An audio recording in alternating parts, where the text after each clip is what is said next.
welcome back to A Corporate Time. I've been waiting for this for a while.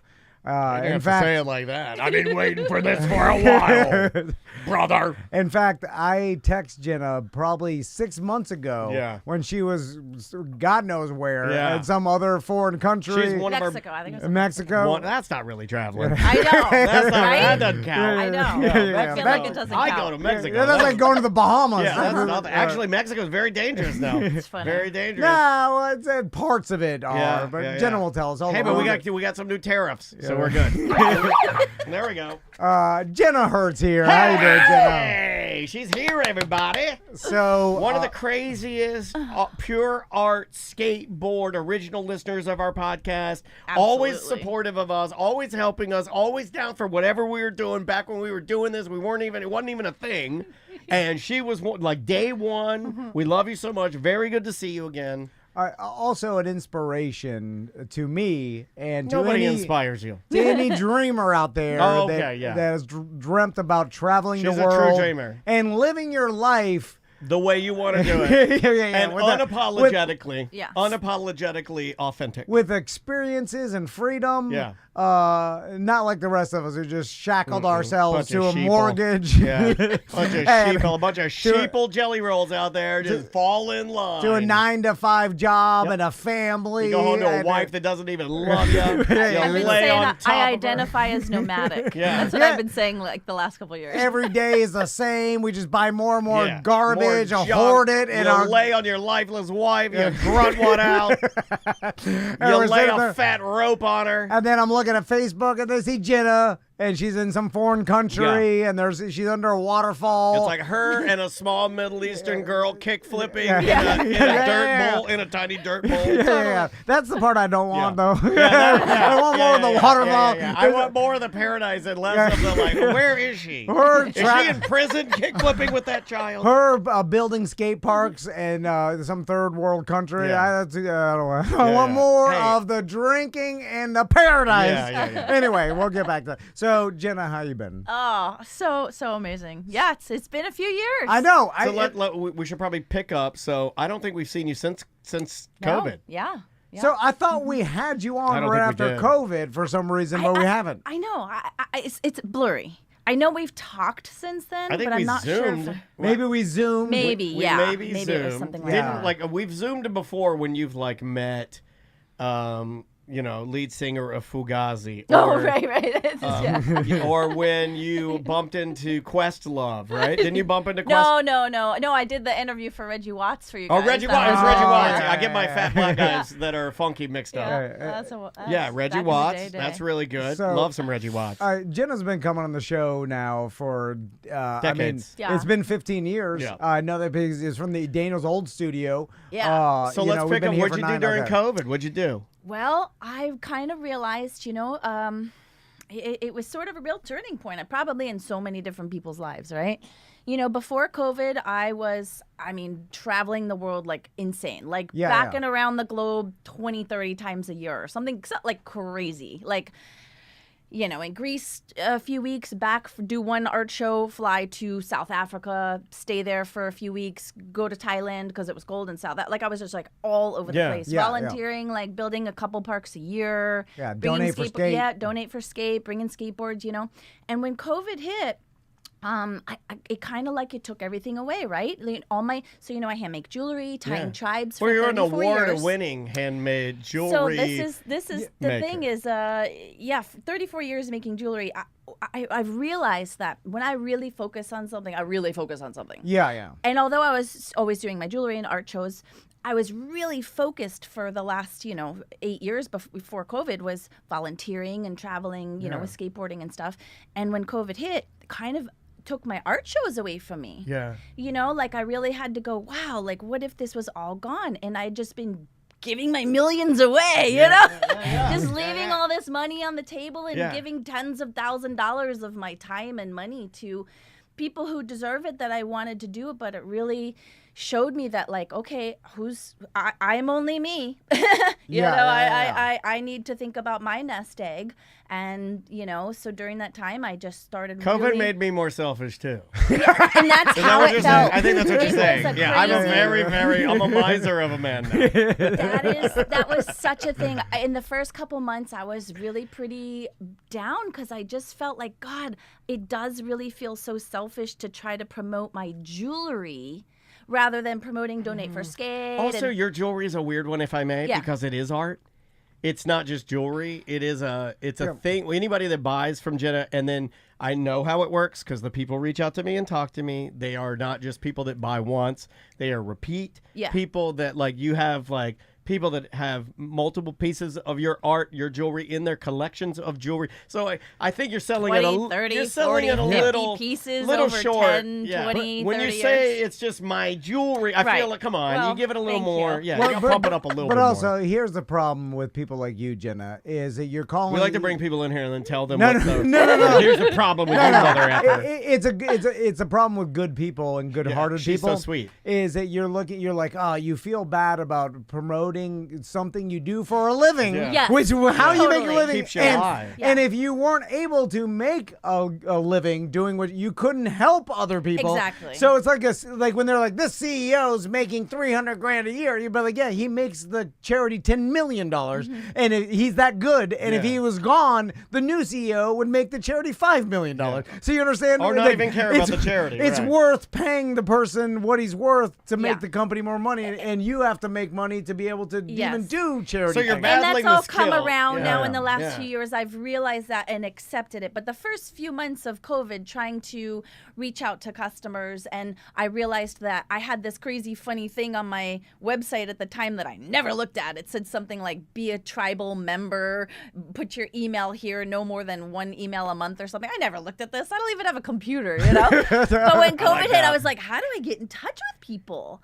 And then I went, oh my gosh, I have this thing. And there was just hundreds of all my diehards that had been signed up for years that never got any communication from me. And all of a sudden I'm like, Brenda, oh my God, like, do you need anything, And then people were just reaching out. So I did very well, but that first year without shows was so hard for me, just not to see my customers, not to hug them and like see That's them always in been part of it. person. It's kind of hard to explain, but like when you buy jewelry from Jenna, you're buying a little piece of Jenna. Yeah. You're getting a little piece of her idea. Or Jenna, it's all coming back to you. My traveling, the beads I collect when I travel, the stories. How rare they are, where you got them from, the city you got them from, the man you bought them from, why I was there, what I was doing there, the circumstances.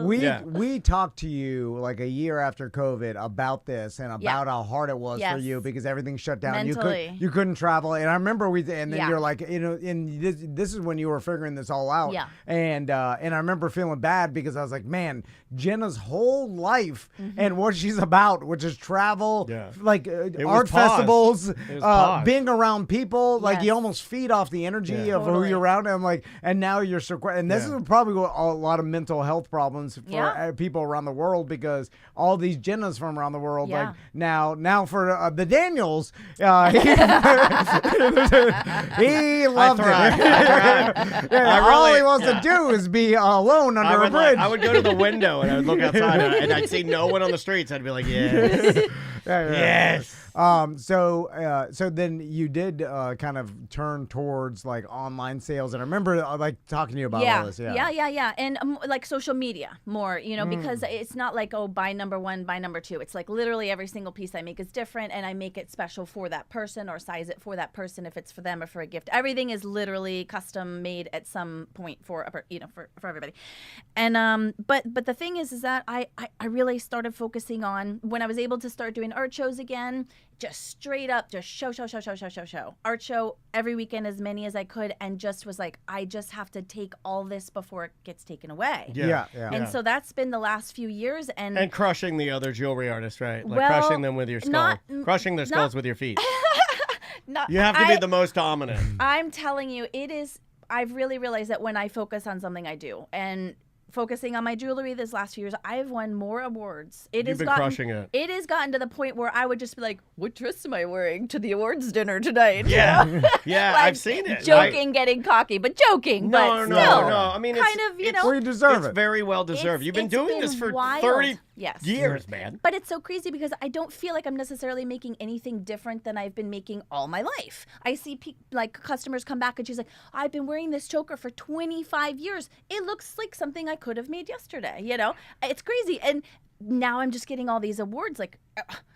why? How? They don't. I don't know. I don't know why. It's you, Jenna. They're buying the artist. Yeah. It was all art. This is where you go. It was never really cool. The jewelry, Jenna. It was you. Yeah. It was you the whole time. You're selling you. And that's get out of here, you big beautiful bastard. Yeah. And that's and that's what people do. They buy the artist. I've realized more in the last few years that I've accepted so much of this. I really have, you know, and sort of embraced the donate for skate aspect and what I do with my money, not all of it obviously, but what I do with my sales from my art shows is I'm able to do these things for kids. And before COVID, I didn't advertise that. I just did it. But after COVID, it's like you kind of want to share a little bit on Instagram. You want to share more about, if you want to know a little bit more about me, here's this cool documentary Red Bull did on this is where your money goes to when I'm abroad, and I collect beads and pendants and stuff when I travel, but I'm also volunteering. When are you a dude? Yeah. So sorry, it's a dad joke. It's been really cool just sharing that with customers that have been so stoked and appreciative to hear more about me. And it's really brought me and my customers together so much more on different levels. It's been, and also since COVID is crazy because now I know so many of my customers' names because I remember things only if I see it written down. I can't remember, my brain doesn't work. It's a visual thing. So if I write your name down or I write something down, I can remember it because I saw it. And because of COVID, so much mail order and texting with customers, putting their name in my phone. And I'm like, oh my God, it's Brenda Kiefer. How are you? Like now I know their names. I love Brenda. Yeah, Brenda Kiefer, it is cool. Wild. We get a lot of that with our guys. See, I have found in our business it's better for me not to know just our arm's length. I like a little arm's length. I want to see everybody at the events. I'm like, oh, it's a beard guy. You ever notice why I walk up to people like, hey there, buddy? Or, hey guy. Yeah. What up, my G? It makes them feel less and then me more. Like, oh, this person didn't even remember who I've seen him at every event. I like going home and resenting our listeners. That's what I like. Yeah. So Jenna, we've got a lot to get to with you, and we've got some time to get to and talk about where your travels have taken you in the past couple of years. Yeah. I want to discuss just a general. Because I have this idea about traveling, about getting the gist of things, because a lot of people aren't Jennas and they can't fully involve themselves into the culture and the place of where they're be there for a month at a time or whatever. Knowing you were coming in, the gentleman that wrote what is it? Europe on I think it's like Europe on $5 a day. Okay. It's like the guy that wrote that series of books. Yeah. He just passed away like 2 days ago. Oh, really? And it was the gentleman that made that series of books and it really changed travel in the United States, especially because this guy was an American GI. Yeah. And it always hurt him that he would see his fellow GIs be scared, not understand, and not really know how to travel. They didn't seem to really have a thirst for it like he did. Mm-hmm. So he started writing these books on how to teach his fellow guys in the Army on how to travel on limited funds and get the most out of it, where you're with the right people and you get the best stuff. So I always think of you. It's so funny is I have had, I'm going to say maybe close to 8 BDMs listeners contact me about, hey, I know you love Iceland. Hey, I know you love Morocco. And I have literally talked them through, sent them pins and had conversations with them, giving them tips on where to go, how to act, what to say, what to look out for, just like so in depth because I just love traveling so much. And I know Morocco like the back of my hand. I know Iceland like the back of my hand. I know so many places like the ins and and outs, like to share it with people and let them know that to not be scared, and it's crazy because everybody's like, yo, some customers. I mean, should we go ahead and say it next year instead of doing a Tom and Dan cruise? Ladies and gentlemen, Tom and Dan. Morocco, my world. There it is.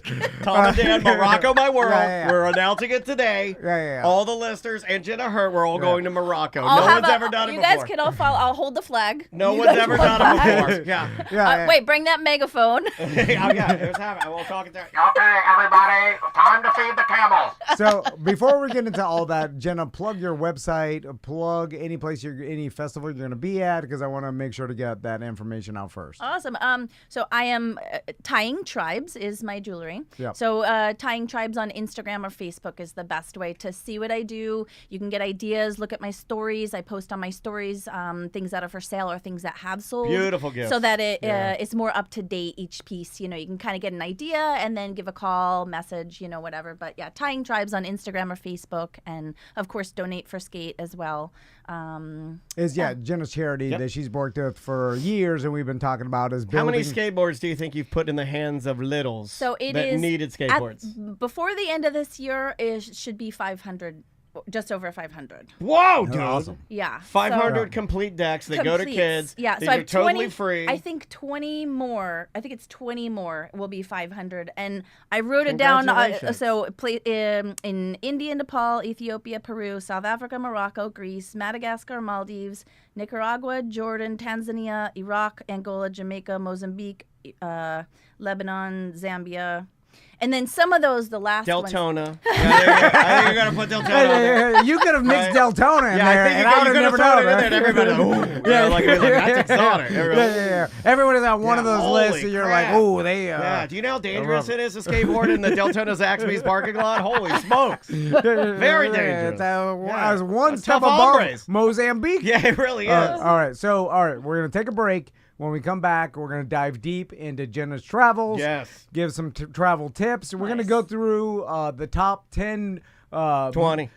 Top 20. Well, we can do 10. I got 20 just in case. World adventures. Yeah, destinations. I want to get Jenna's opinion on I got the top 20 destination adventures. I want you to, maybe lay some hot takes on us. All right. Yeah, because I'm sure Jenna's like, I would You've probably... done some of these. I do one before the other. There's always that. Like, everyone has their thing, but like some, you got to do first. I have a picture of Jenna naked with penguins. I have it written down. It's censored. But I have... In Antarctica. Yeah, it is a censored photo. It's not like pornography, but I have a photo of you. It's like, who is that? There's a lot of me naked everywhere. I kind of want to show that to my daughter. Of me, I just saw one that came up on my memory, me for my birthday a couple years ago, jumping off a bridge, some Corinthian BC bridge in Greece, naked upside down or something. Yeah. It was in Greece. There's many bridges I've jumped off naked. You know how long I had to scroll back to find those Facebook messages. It took this kid 2 hours. Yeah, I was sitting there. I'm like, oh, got hemorrhoids on the toilet. All right, we're gonna take a break. We'll be right back. Welcome back to A Corporate Time. Jenna Hirt is in studio with us. Woo-woo! All right, Jenna. So let's talk about once COVID was done and it opened back up, and I imagine your adventure started again. Yeah. What was the first place you went after COVID? Like first international trip? Iceland. Oh, wait. Actually, no. I volunteered. We built another park in Morocco in Tamslot. Okay.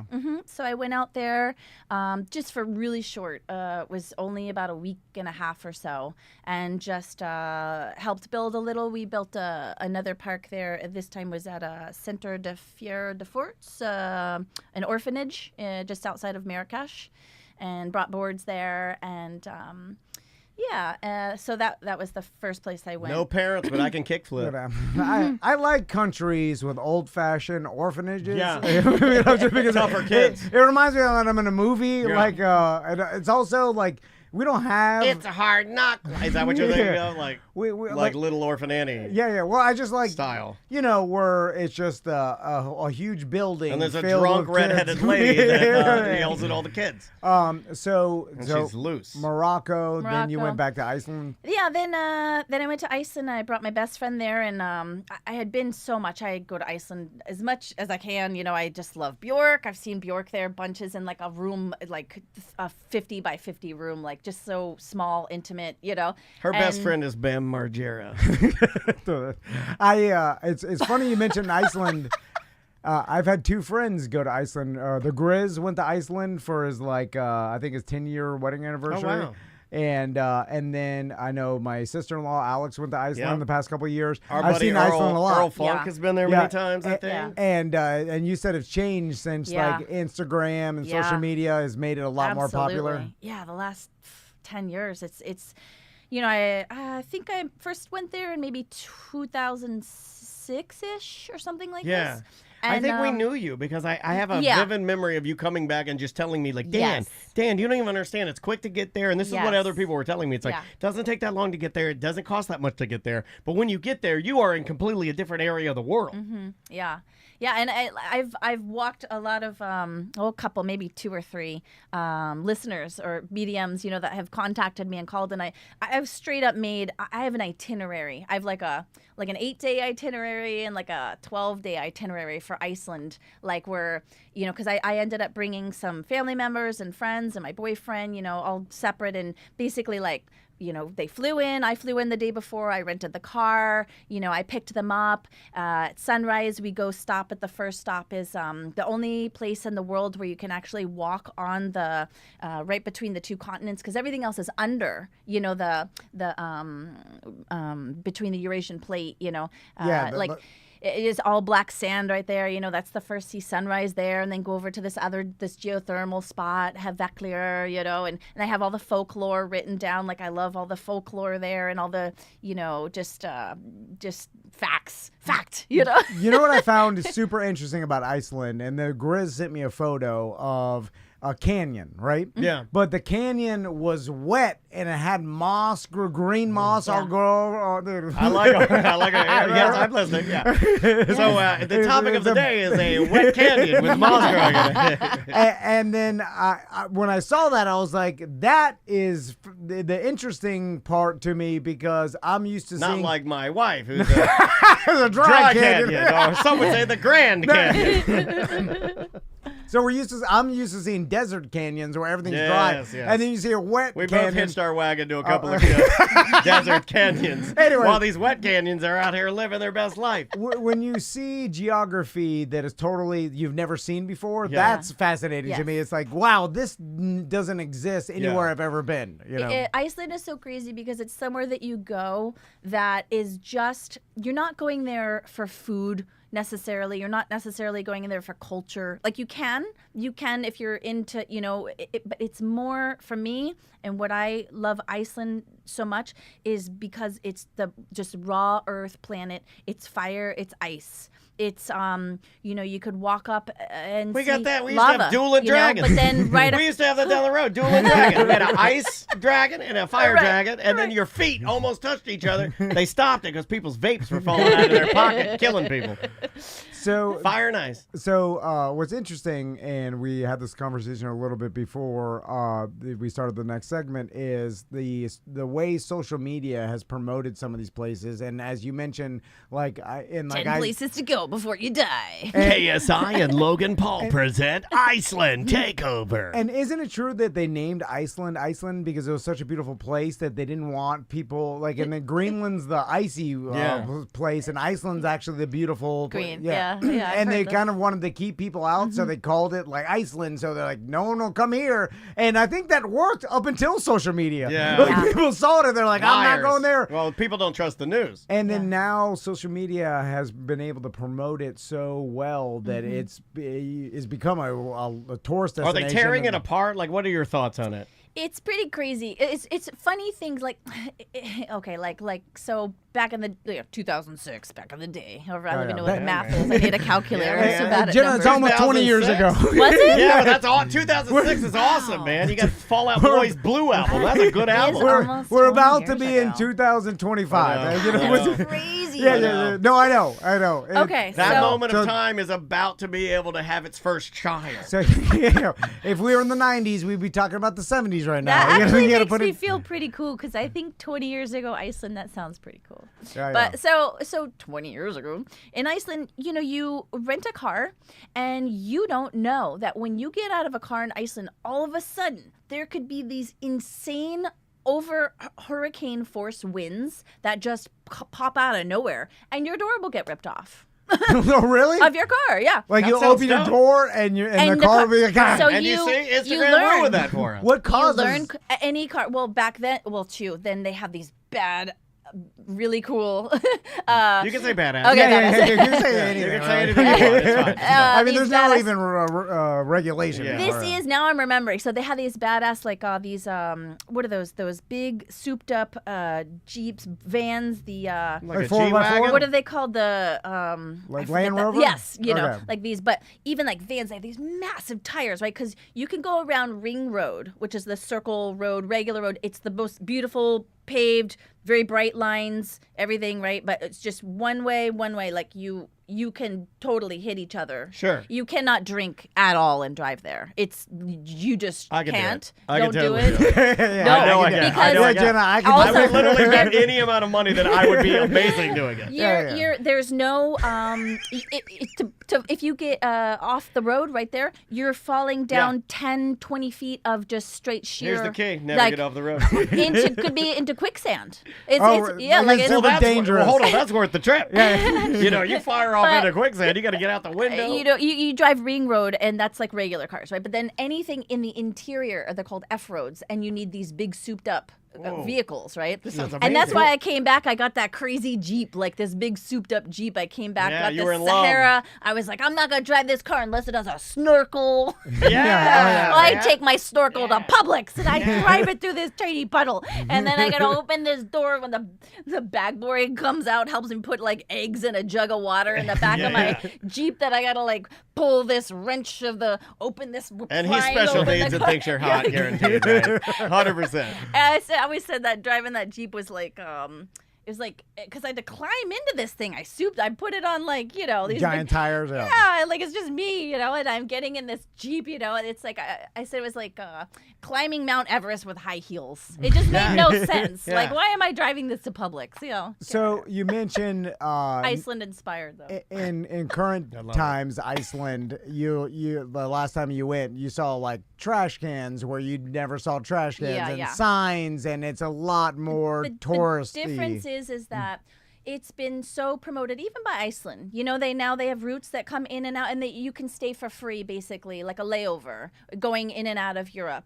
Iceland Air will do it, and some other airlines, Aer Lingus, I think maybe. So, but so they're promoting people coming, and all these people coming. This place is so tiny. It's just so tiny, and you have to have trash cans. You have to have bathrooms. You can't just have people peeing and dumping their toilet paper. Yeah, And Paris. And now then you need to pay Right, they for pay it. So everywhere. you have a little entrance fee. It's not much, but Yeah. it's still, it just was not there before. Yeah, Before yeah. it was just like, I used to go into this one cave. You can, you're supposed to, not really, but it's the planet. go And it in there didn't and say pee-pee? don't. You just, but I would go in different caves and, you find a little light and maybe somebody else has a light and you kind of go in a little bit, Well, now that is a cave that you have to pay. You wear these plastic goofy hats. And You there's got to a make a gift shop. time schedule. Yeah. Yeah. It's- Buy a pet rock. I don't know. I know This that, sounds very much like you.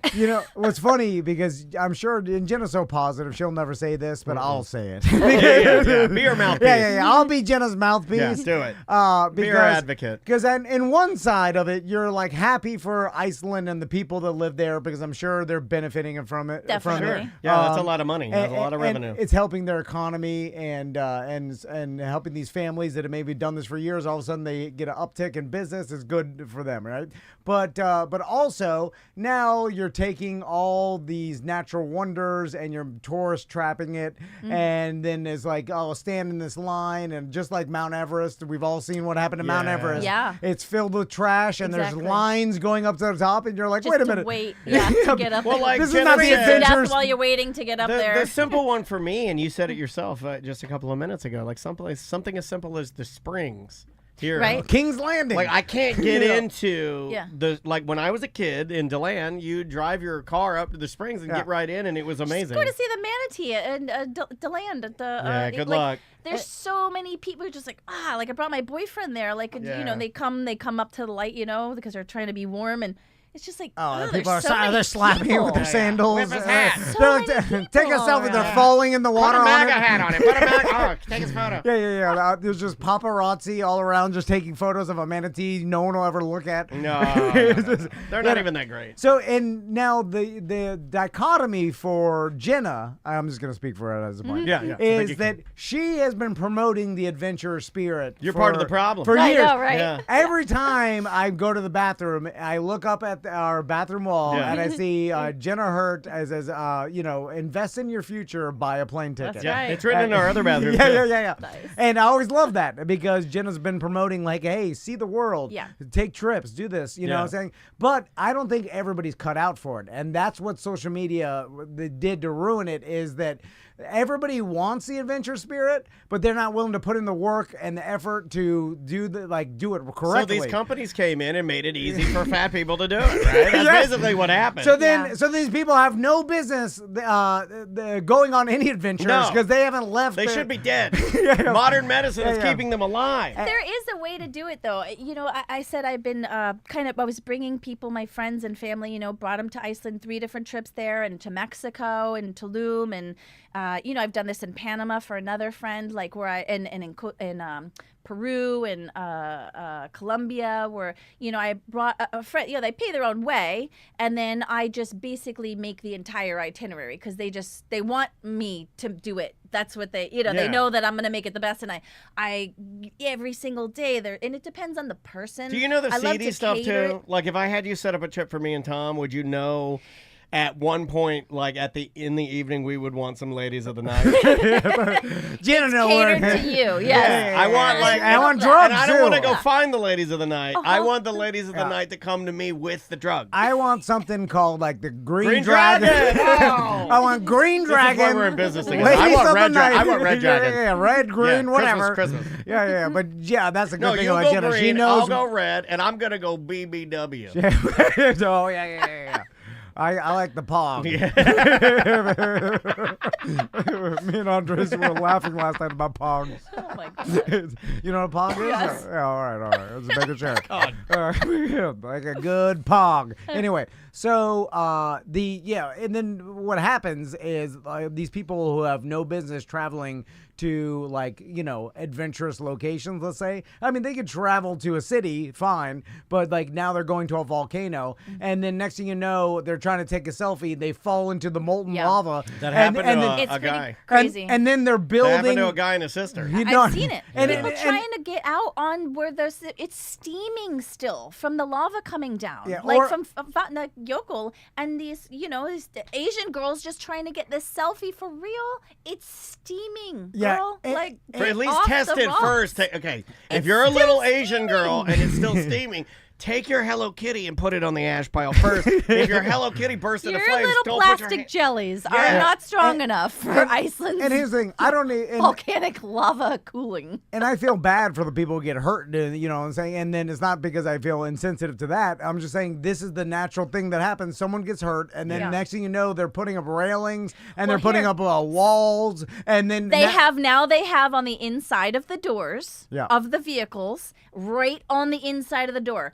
Do not. You have it says directions how to not let your car door fly off. Or do we talk this? No, this is because the follow-up. the wind from Iceland, So now there's a warning, you know, or I think it's even on the dashboard when you get in the car. And I was like, well, and I had told when I was there the first time and said, when we get out of the car, every single time I said, you don't put anything. These are tips. When you go to Iceland, you rent a car.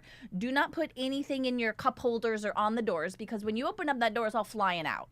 And that's just trash. That's not cool. So don't put anything in your car doors on the sides. Going to blow out. Secondly, always park where you know where the wind is coming. Park towards it.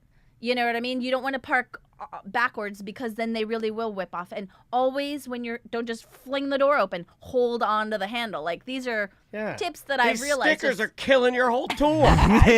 You know, like these are all you got. I'm sure you got some jokes. You've been doing this a couple times, and it is fun to be able to tell people like, hey, I know you love this. You love showing us stuff. Yes.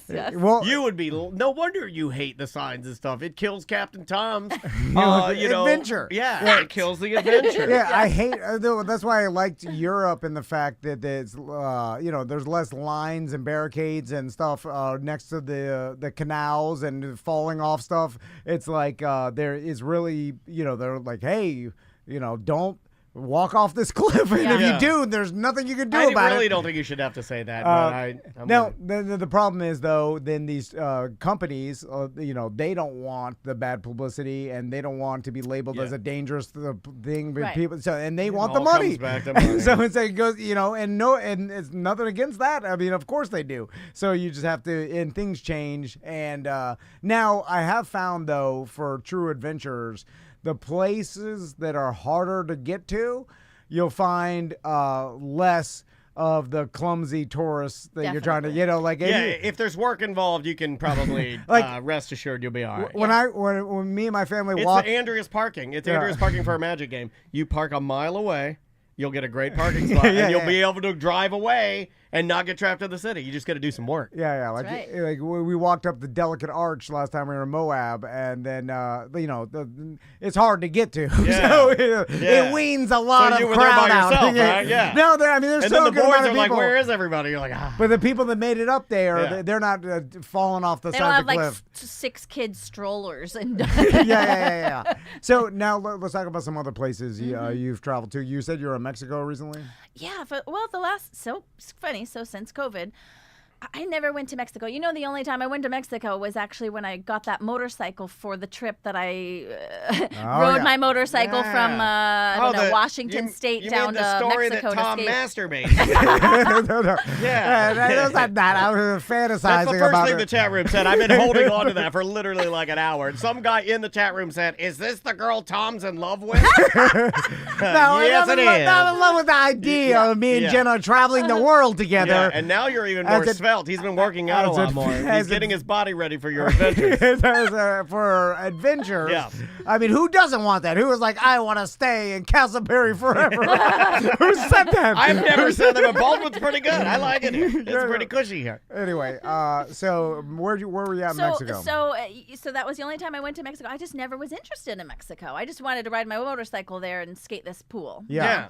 But it was Baja, so I still didn't really feel like it was actually Mexico, but it is. What do you consider that, like California, Mexico? Yeah, it's is pretty that what California, it is? yeah. And so anyway, so after COVID, I wasn't traveling so far, like going to just Africa crazy, like everywhere, whatever. I was. Oh, that's my porn category. I did go Africa crazy. Africa crazy, and it is good. Bigger, better, blacker, dude. Keeping it a little bit more where I could just still do my art shows, but just feel like I'm traveling, doing something, and I needed somewhere to make jewelry, and I found this, Tulum, Mexico. Yeah. You could fly there nonstop, and I'm like, this is why people go to Mexico. It's $200 oh or my less God! to Don't fly tell there, me. Have you moved? nonstop. Have you become Kenny Chesney? Oh. Do you live in like a Mexico Beach now? So it's funny. I had this apartment that it wasn't mine, but I could just literally WhatsApp the girl anytime and be like, I'm coming for 3 weeks. You I'm have my coming dream. for 2 months. This is my dream, to escape to Mexico and be Kenny Chesney for 3 weeks. And bring my beads, all my beads, and basically I just make jewelry there. So I was like called it workcation, where I was just flying to Mexico all the time, staying in this cute little apartment in the jungle where I could ride my bike to $2 tacos. You could live for less than $5 a day. $2 tacos? So good. Oh, I gotta go. And just ride my bike. Tulum, Mexico? Yeah. The chat room's already saying it's one of the cutest and best places you could ever go to. So it is very touristy. Call it the Daytona of Mexico. I don't know. Hey, that's called Daytona. Actually. It really is very touristy, but it's more on That's the Fridays. Tijuana. Right. I know the Daytona of Mexico. You're right. This is like the new Winter Smyrna. Park. Ormond Beach Shores. Yeah, the Ormond Beach. But I don't go to the touristy area. My little apartment is more in the jungle on the other side, not by the ocean. It's just like hey, I lived in Deltona for a long time and didn't go to the touristy areas. It's rad. I mean, you could have a lot of fun living on the beach. Yeah. So I was going down there a lot, somewhere to make jewelry, basically. Bring my beads. I found a system. little haven for you. Yeah. So this sounds I could lovely. make jewelry. I could get outside. I could ride my bike. I could see birds. I'm looking at these jungle birds. What's this bird? What is this bird? I'm getting sidetracked to making jewelry because there's these birds pecking at my window, you know. That's cool. And then you can just ride my bike to the cenote, go jump in the cenotes right there, cool off, go back, make jewelry. I have a private plunge pool on the roof. Could be there naked. There's nobody ever there. Everybody wants to be on the beach. They don't want to be on the jungle side where you have to do the work to ride a bicycle a couple miles to get groceries or something, you know. But I had like, you know, my chicken guy, my juice guy, my, you know, like Tom's my vegetable got a juice guy and a funnel cake guy. They're both in Castleberry. And how cheap is it really to live there? So, I don't, you know, I looked at like how much really would I buy this? It just I never could go there enough to make that money back. And they're building so much stuff there, crazy, insane rate.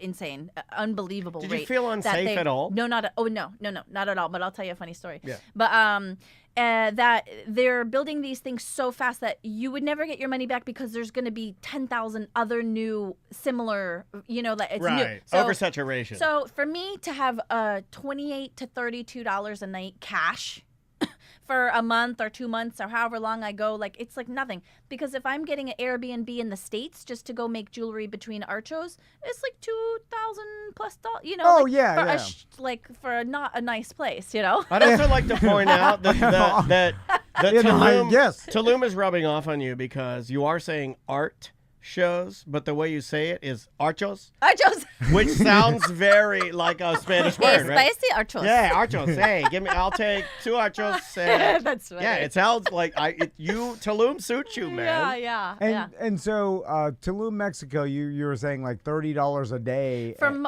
my apartment place that I go to, and I just WhatsApp this girl, Jessica. She says, okay, and I know which rooms I like because they're all kind of similar in this little apartment building. Got like Eduardo watches the security at night. It's gated. It's super cute. And again, there's nobody ever there because it's not on the beach and it's just a little off the path. So it's like people actually live there or they rent them out Airbnb. But we're gonna do an Airbnb. Tom and Dan Tulum. Do you know Spanish or do they speak English? No. So it's so crazy because really, when I'm more in the States, you say Spanish words, not knowing. You just say them in conversation, like vamos or something. You know, like we say things that we don't realize they're Spanish. I do, anyways, because when I go there, I'm like, oh, I say that, but then when I'm there, I kind of get a little embarrassed because I tried to, get a little bit more speaking, but they just want to correct you in English. Because it's just such a sort of touristy place. It's just easier for them to, instead of you're going through your whole order or a question of just like a stutter. Just speak English. I know it. Just say no cheese. Totally. Exactly. Yeah, I know you're trying to try, but it's we're going to hurry it up here. Yeah. But where I really have learned the most out of everywhere I've ever been is Moroccan Darija.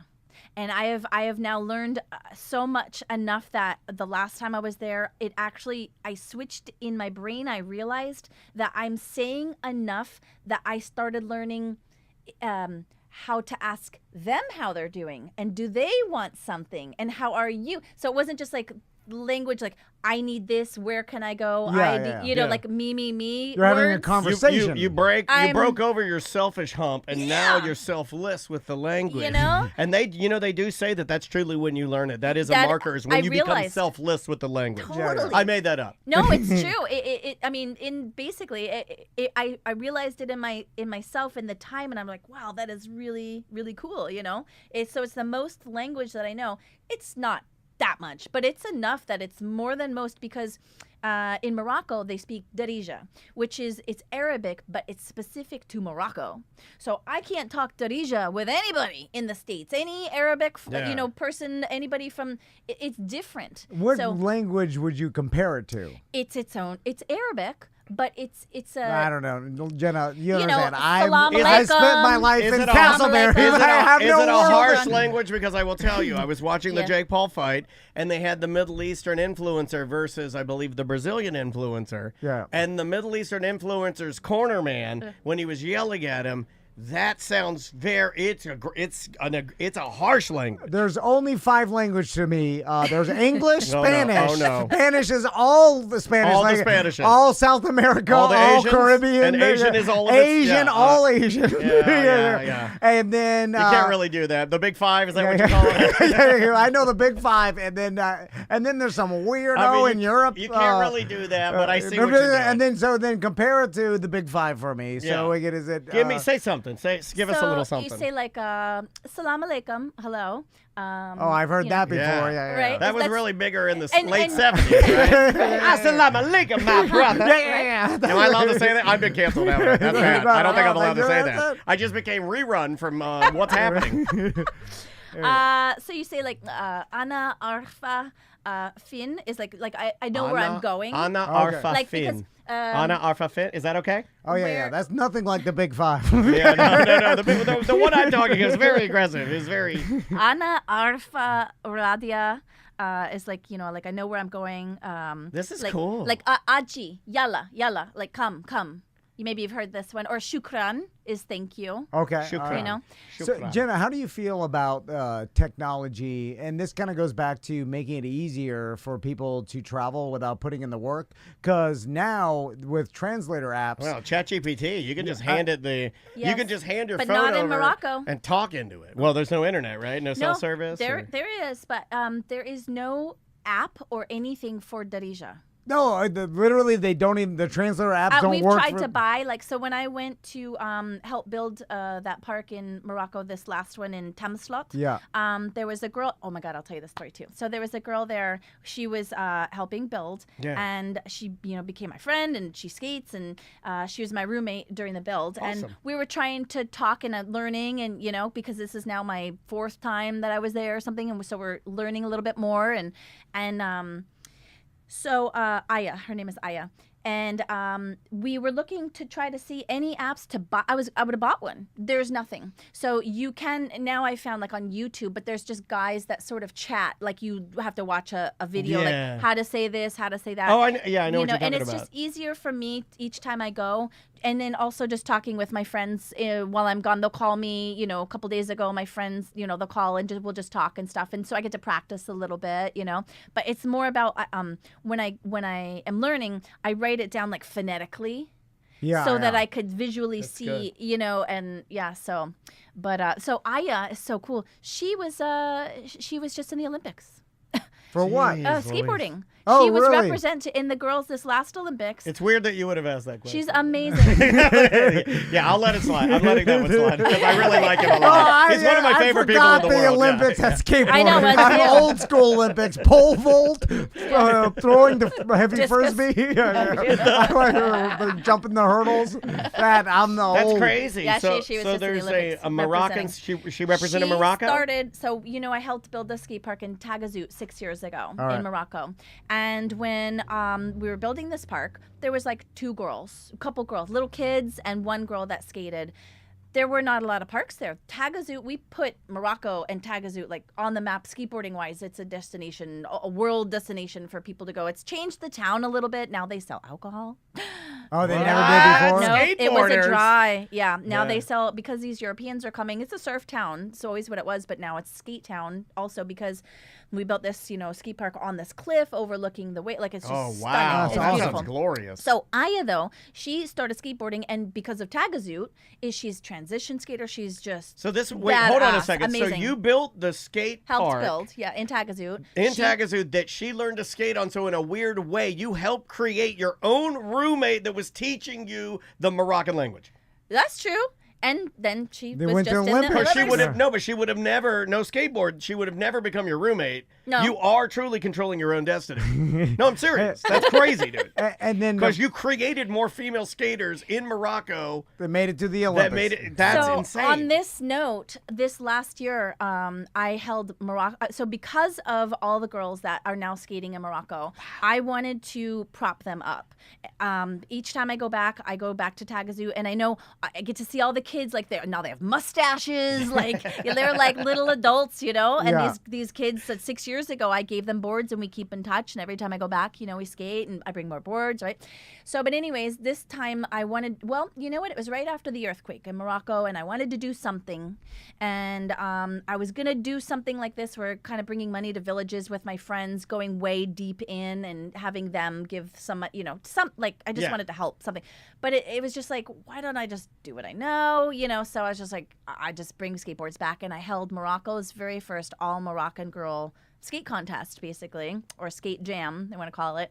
And where we put the word out, and it happened to be the day fell on my actual birthday, which was amazing. Unbelievable. So I went to Tagazoot, held this all-girl skate jam. There was the most people that had ever come to Tagazoot, ever. What would you say? There was never... How many people would you say? A couple thousand? Yeah, it was a... Or maybe at least I don't know. I don't know numbers. Yeah. It was just all filled, everywhere filled. Like, from standing all room over only, Morocco. So girls yeah. came from Casablanca, from Rabat, from Marrakesh, from all over the area. And to be featured, basically, where also I looked and saw how much prize money was ever given to any skate contest, and I wanted to give more. The most for the girls. Yeah, pump it up. Yeah.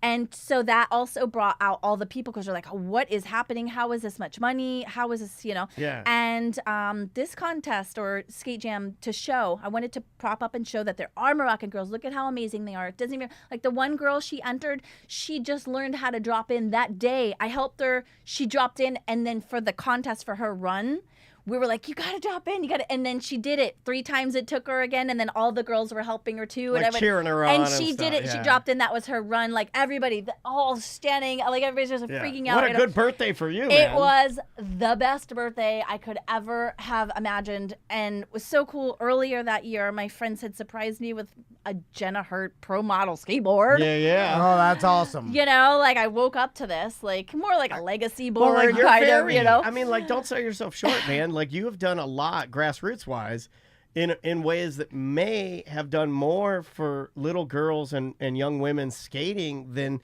even a celebrity would do, because I mean, it's one thing to influence, another thing, if you don't even have a skateboard, what good does the influence do? Right. Yeah. You know what I mean? Like, if you don't have a place to skate, or if the government hates it, or if females are all of this. Yeah, all of this that you've kind of been. Because how long have you been giving skateboards to ladies? So my very first this bracelet that I have on my wrist has been since 2015, I think. I helped build Ethiopia's first skate park, and this girl Sosi, she was coming after school. She would skate only if she could borrow a board, but they're like on dirt, basically, you know, or at the plaza in Addis Ababa. And Sosi would come when she could after school, and she would work with me. We would like mix concrete, and we'd move it, and you know, on a piece of wood, because like the wheelbarrows broke, so we were just like had pieces of wood on plywood that me and her would carry. We'd mix the concrete, you know. And so we worked together. So I gave her her first board. I made this board for her. I put stickers and hearts and wrote her name and this and that. You know, I gave her her first board. She just literally 2 years ago, she's been skating since. She made this beautiful group, Ethiopian Skater Girls. They have thousands on Instagram now. She went above and beyond. They dress in their traditional garb. I've seen this, yeah. They skate in their garb, which is really beautiful, by the way. It is beautiful. Because it kind of flows behind them, which is... It's very much promotional. Cool. Yeah, it's very cool. That's how she just was in GQ, Arabic GQ magazine. Sosi, the skater, she started the, you know, but I gave her first, this is a bracelet. Like, you know, it's just there's so many stories that I could trace back and watch this all. It's really cool. Jenna, how cooler than you think. And even in the Olympics, when Aya was, so there was all the girls, right? There was another girl. I skated a contest with her in South Africa. Bopelo, her name is. And cool name. She was younger. She was like maybe 10. And it was me, this other girl, and Boipelo. And I got first. I don't know how. It was a street contest. But I got first place. And they gave us those big-ass checks. We stood on the stage in South Africa, like the Kimberly Diamond Cup, it says on it. And Yeah, big check. It was like, I don't know, 1,800 Rand or whatever. It was like $100 or something. Yeah. But I gave it to them. I gave them my winnings because, what am I, And she's now in the Olympics. Like, this is this girl. That is crazy. But you must have made an impact on these people for them to, like, it's one thing for you to go and build the park, give them the skateboard, and then it was a photo op and blah, blah, blah, right? We've seen that before. This is different than that. This is you're going back years later, and these women are now rooted in the sport and doing exactly a version or their version of what you do, right? So but the I'm not going to Ethiopian say skate that group. they would, like, definitely Sosie, I gave her first board. But we did build a park there, and there were skateboards. I brought boards there, too, and, people go there and bring boards. So I can't take credit for anybody's accomplishments. No. But I can pinpoint the exact moments where things started and watch their progress as very, very amazing. So, Jenna, I've seen on the news, and I'm not sure if a lot of people are familiar with this concept, but I've also seen it out my window, that they're not... there are some people that don't like women to do anything. I've heard of this. I've heard of this concept. Have you heard this concept? And they want their women to not skateboard. No. They don't want them to... I guess they only want... It's hard to skateboard when you're barefoot and pregnant. Yeah. They only want it for that and the cooking and the cleaning.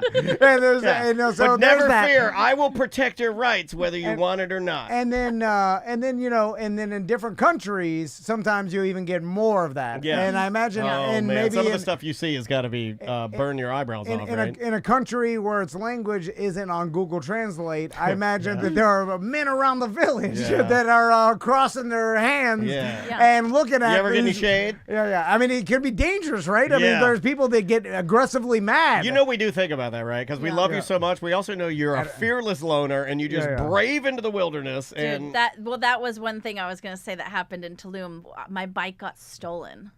I chased after this guy. Oh, God, right Jenna. in front of... Why are you doing that? You're so punk your rock. bicycle? She's so punk rock. I just couldn't believe it. He's literally the bike was 2 feet away from me, and this dude standing there talking. If you'd have been 1 feet, I wouldn't have stolen it. Stole the bike, right? And I was just like, we just looked at each other. I was like, is this happening right in front? I started running after him. It's like 99 degrees with 10,000% humidity. I'm chasing down the street. I was going to throw my phone at him, but I'm like, oh my God, don't do that. That's bad. I would have broke my phone. Then he's killing you, and you have my no way to bag, call the I would cops. have thrown my bag. Now, he went to the end of the corner where there's this big, massive truck where all the federales or whatever they want to call them, there's 8 guys with machine guns. The cops were right there. This guy on a bike, I'm running after him. And they gunned him down right in front of him. Obviously, a gringo, yelling, hey, stop. Obviously, right? People are stopping. Oh, look. This guy took a left right in front of those guys. I looked at them. I stopped. They did nothing. No, I turned. That's not the Mexican federales I know. I turned and I kept running. The federales I know, they are there for truth, justice, and the Mexican way. And they will lay down their lives for anybody, for even the a smallest gringo crime. and a stolen bike. I love the Tom said truth, I justice, and the chased after Mexican this guy for so long. He took a turn. Or they just care about money. Sorry, right? go ahead. All right, so did you get your bike? Okay, so I kept running. So far, another turn. I'm walking now. I'm looking at all these yards. All these yards are all stolen bikes. Number 12, Well, just number take somebody 13. else's They're bike. all numbered. You know? No, take a bike and move So on. I just I've heard kept my going. pop-up jokes. I know what you're talking about. Yeah. I am cultured. Oh, sorry. I saw this couple got on a scooter, kind of near in the beginning. They got on the scooter. They happened to be going the same way he was riding the bike. And they were gone. I didn't see them. I didn't see the guy on a bike anymore, but I just kept walking these back streets. And I'm like, wait, dogs are chasing me, And I'm just like, man, I can't believe that happened right in front of me. And then lo and behold, I'm standing there. I'm like, all right, I guess I'll turn around and find my way back out of this maze to the main road. And then this bicycle comes coming towards me around the corner, and it was the by itself, like Pee-wee's Playhouse. Nobody on the bike is just riding itself. The 2 people that were on the scooter, the guy and the girl, they were going the same way, but they just ended up going and getting the bike. They didn't like notify me or give me a nod or anything. They just did it.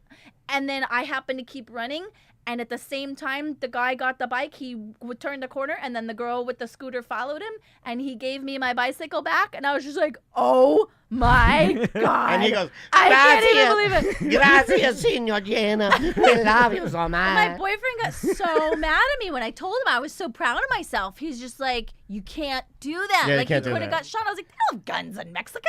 They have guns in America. well, you don't see the gun here. Where's he get? Throw some Takis at me? That's racist, Jenna. I know. I like it. No. She's could part do it. of Slightly. the culture. Slightly, Yeah, I'm you're doing part- a lot of good there. So okay, Jenna, we could have spent 2 hours with you, and We're gonna have to have you in again. We love you so much. Okay, so we got a couple minutes left.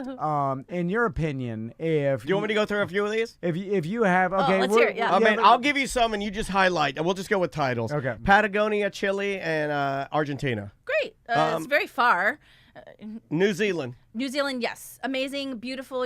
I've jumped through caves, down with glowworms. There's lots of adventure there. Yeah, if you whitewater love adventure, rafting. Yeah, I have done the Red Bull stunt plane there. They don't have it anymore, but where they do the actual flipping and the flopping and. You get Oh, to they do let that? you ride it. Yeah, and I've jumped naked off lots of stuff there. It's very adventurous. If you like adventure, Yeah. and it's very green, the food is amazing. It's the Everything adventure is very, capital of the world, New Yeah. Zealand. It is I- the adventure capital of the world. Yes. Yeah, I always forget about New Zealand when I'm looking Abseiling, up you Well, it's adventures. far. surf That's why. there. Yeah. It's Iceland. cold. Iceland. Iceland, Yeah, amazing, yeah. obviously. Queensland, New Zealand. We already That did is, that. yeah. Let's go Costa Rica. Costa Rica is close. It's fun if you like surfing and tacos, and its jungle is beautiful, but Yeah. definitely blown out. Yeah. Let's, Touristy yeah. wise. What about like Nepal, the Himalayas? I love Nepal. I've been there twice. I helped build a skateboard park I there did. in Pokhara. And Kathmandu. It's amazing. It's very dusty. It's very choky. You got to wear a mask. Before masks were masks, they wear masks because it's so dusty there. But Galapagos. it's beautiful.